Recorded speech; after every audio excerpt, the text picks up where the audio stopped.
As the crypto world continues to expand, so does blockchain technology. Cryptocurrency exchange DYDX has announced the launch of a standalone blockchain, this in hopes of decentralizing the platform. The new Layer 1 blockchain will become home to the DYDX token. Meanwhile, the Reserve Bank of India has announced a blockchain-based pilot project called Proof of Concept, which will center around trade financing. And on Tuesday, blockchain-based payments company Rox Holdings announced it has entered into a definitive agreement with Goldstone Acquisition Limited to become a publicly traded company on the Nasdaq. Well, joining us now to talk more about blockchain is Brendan Caldwell, Director of Caldwell Securities Ltd. Brendan, welcome back. Thanks for having me, Nima. So for those unfamiliar, what exactly is blockchain, Brendan?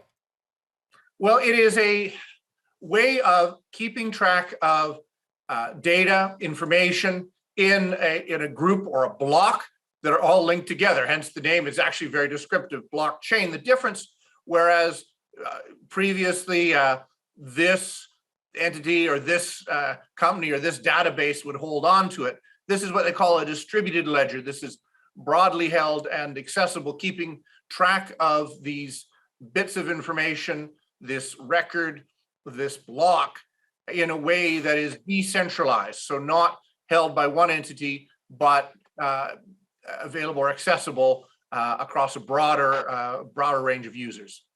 And how important is blockchain to the world of cryptocurrencies, Brendan? Well, it's actually critical because it is in solving the algorithm that puts the block together that the cryptos are created. Original one being Bitcoin, Ethereum, these ones, they're all created by the creation of these blocks and solving the algorithm that creates them. So the cryptocurrencies are actually a product of the blockchain. The cryptos are dependent on the blockchain, not necessarily the other way around, though. So it is the powering mechanism, and people have been buying and selling the cryptocurrencies, so-called, and there's obviously got a lot of press there, but the underlying technology, the way that information is stored in a decentralized way, I think that actually has the bigger, more interesting long-term implications for how record keeping is done and how financial systems and other ways of keeping track of things are actually maintained. And we know you play a very strong role in blockchain in Canada. You're on the board of Canadian Securities Exchange, and I've read that they're in the process of being the first to use blockchain technology. So what will the benefits be for listed companies and investors?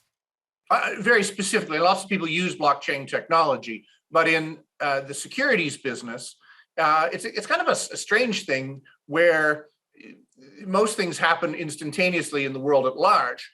But in the securities business, if you buy or sell a stock, you have a record date, and then 2 days later, or 2 business days later, I should say, the trade actually settles. So if you were to buy or sell something, a stock, Bell Canada, or whatever else, on a Thursday, that trade would only settle. The payment would actually only get made on the Monday.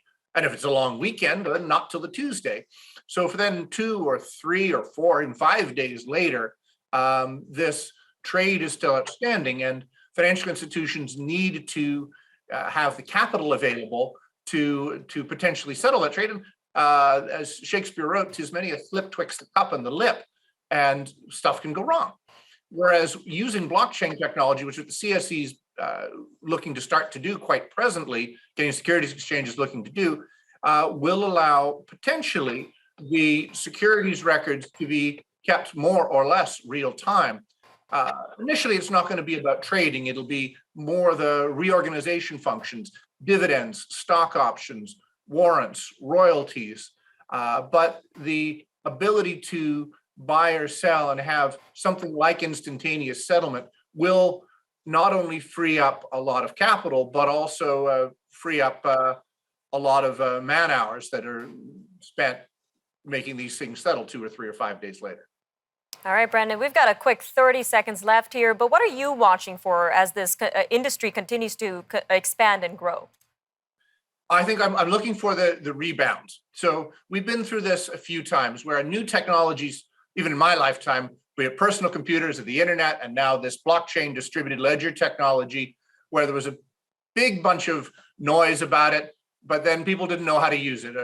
Personal computers you could keep recipes on, and we didn't know what it would be used for. The internet was a big thing in the 90s, but the potential wasn't realized until into the 2000s and 2010s. And in between, there was a great big so-called dot-com bubble. Now we're seeing the Bitcoin bubble burst. How's that for alliteration? But I think what we'll see over the next number of years is as the technology reaches its maturity or becomes more widely adopted, a change in the whole way that that record keeping in the financial business and in many other businesses is actually done, and it could be revolutionary. So that's what I'm looking for.